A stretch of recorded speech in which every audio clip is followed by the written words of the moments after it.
The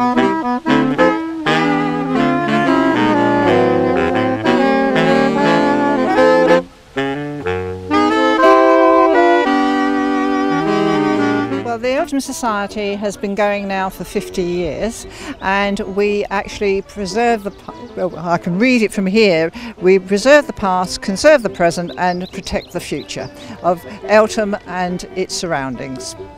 So events like this must be really wonderful for you. It gives us a profile, and hopefully the local residents that are aware that we are around and that they will come to our monthly meetings.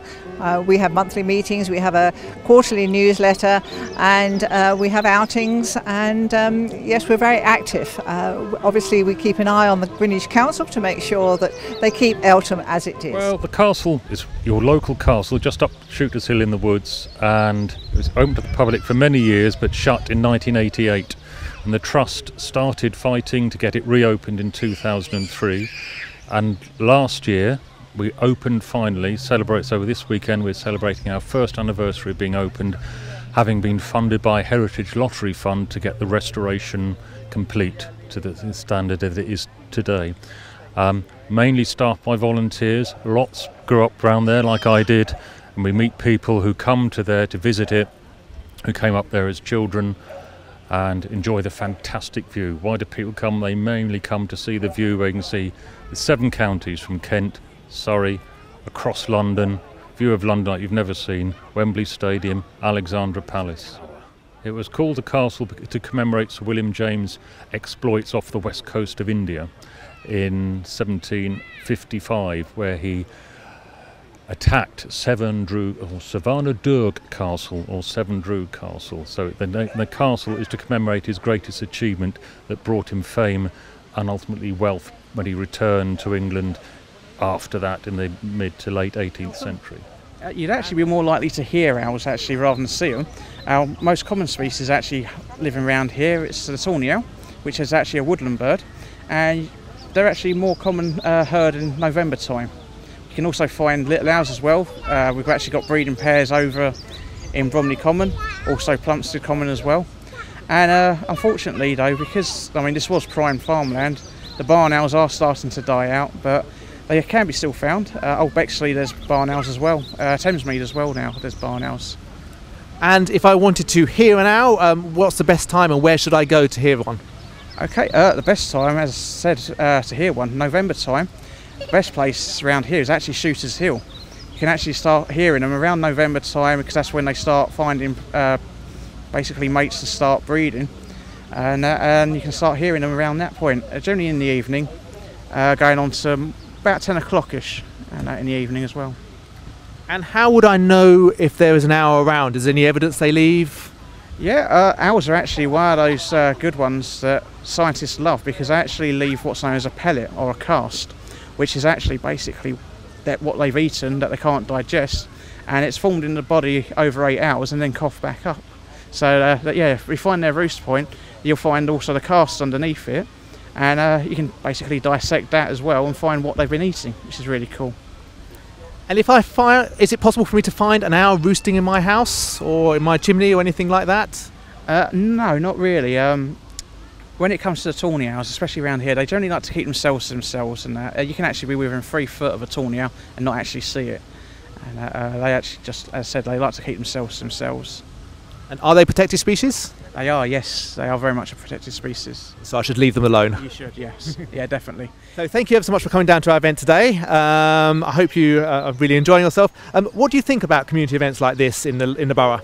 It's absolutely essential. It's most important that local people form themselves into groups to sort of create a sort of village atmosphere that they can all engage with and relate to.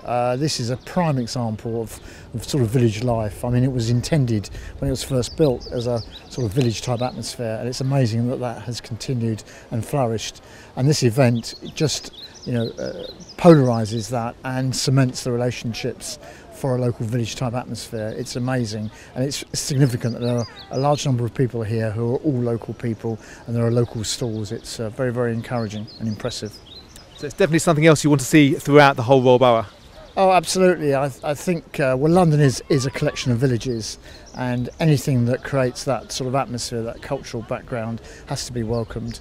And I have a particular interest because my partner, her surname is Lovelace, and may well be distantly related to the person after which this green or this area is named, Sir William Lovelace. So we're not too sure of just exactly where the link is, but the story goes that Sir William Lovelace married into a family in Woolwich because the family seat for the Lovelaces was in Bethersden in Kent. So we think there's a long association here, and we're still trying to prove that we've got a relationship, a linear relationship with Sir William Lovelace. Well, David Evans Property Services is just over there, so if you ever fancy buying a house on the estate, you'll be more than welcome. I'm not sure I can afford one now, but no, they are very nice houses, and it's interesting that not many people move away from the area. It's a very stable area and a very attractive area, and long may it continue so. Thank you very much. Greengrocer. Mike, what does an event like this mean to you and the local community? It's very important that we do events like the one on a Progress Estate with the local history involved with it, and also that we meet our customers who we deliver to some on the Progress Estate, and it's nice to have an opportunity to meet up with them. So obviously, being a greengrocer, you're delivering greens and fruit and vegetables. What's key about what you're doing here? Well, a lot of we're a grocer who is green, environmentally green, so we deliver local produce. The bread that we deliver is baked on Shooters Hill.